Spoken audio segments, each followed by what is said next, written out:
Riboy chakon darbe gammadeen farsa waaqakko akkaraa kana hin turre inni kaalessa seenaanko. Riboy chakon darbe gammadeen farsa waaqakko akkaraa kana hin turre inni kaalessa seenaanko. Utaaleen farsa waaqakko eenyu sodaatti naabadda maqaan gooftaan ta'eera urkaaseenii naadadda. Utaaleen farsa waaqakko eenyu sodaatti naabadda maqaan gooftaan ta'eera urkaaseenii naadadda.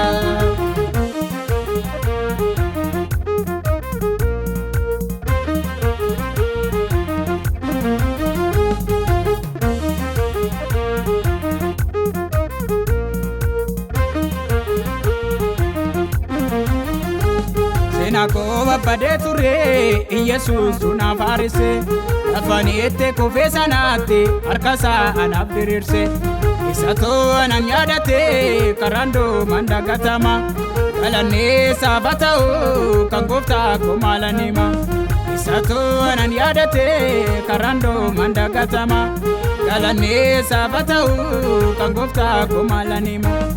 Riboy chakon darbe gammadeen farsa waaqakko akkaraa kana hin turre inni kaalessa seenaanko. Riboy chakon darbe gammadeen farsa waaqakko akkaraa kana hin turre inni kaalessa seenaanko. Utaaleen farsa waaqakko eenyu sodaatti naabadda maqaan gooftaan ta'eera urkaaseenii naadadda. Utaaleen farsa waaqakko eenyu sodaatti naabadda maqaan gooftaan ta'eera urkaaseenii naadadda.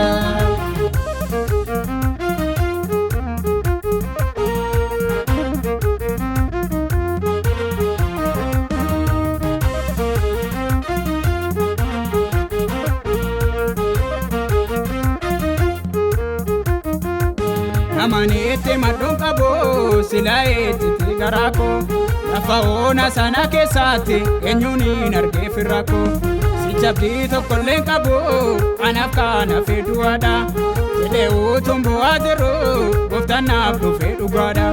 Si chabdi tokkolleen kabo anaaf kana feduada jedhe utumbo adero goftanaaf dhufe dhugaadha. Riboy chakon darbe gammadeen farsa waaqakko akkaraa kana hin turre inni kaalessa seenaanko. Riboy chakon darbe gammadeen farsa waaqakko akkaraa kana hin turre inni kaalessa seenaanko. Utaaleen farsa waaqakko eenyu sodaatti naabadda maqaan gooftaan ta'eera urkaaseenii naadadda. Utaaleen farsa waaqakko eenyu sodaatti naabadda maqaan gooftaan ta'eera urkaaseenii naadadda.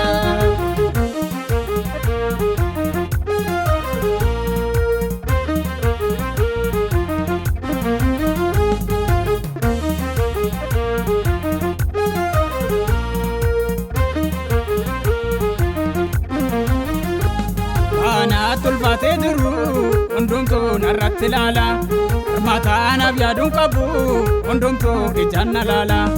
Inni dhaala sandaganne innufee kana barbaacha akkoo narraa darbateera kanaaf galata sangalcha.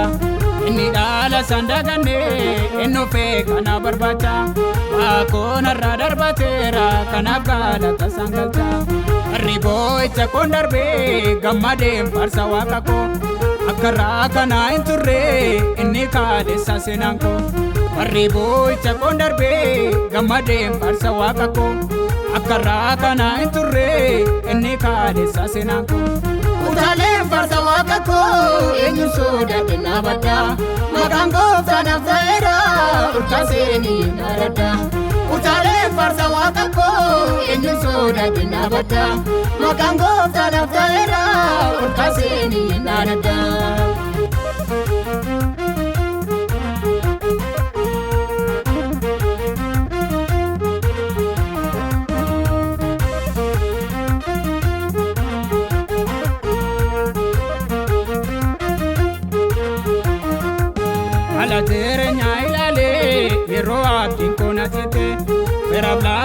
yaaduun qabu hundumtuu alat nagate akka nama firan qabne utuun taa'e kophaa gaddu Yesuus koo anaan jedhee ati dhaala kootiin baddu akka nama firan qabne utuun taa'e kophaa gaddu Yesuus koo anaan jedhee ati dhaala kootiin baddu warri boo'icha koon darbee gammadeen farsa waaqa koo akka irraa kanaa hin turre inni kaalessa seenaan koo warri boo'icha koon darbee gammadeen farsa waaqa koo akka irraa kanaa hin turre inni kaalessa seenaan koo utaaleen farsa waaqa koo eenyuun sodaate na badda maqaan gooftaa naaf ta'eera ol kaaseenii na dadda utaaleen farsa waaqa koo eenyuun sodaate na badda maqaan gooftaa naaf ta'eera ol kaaseenii na dadda.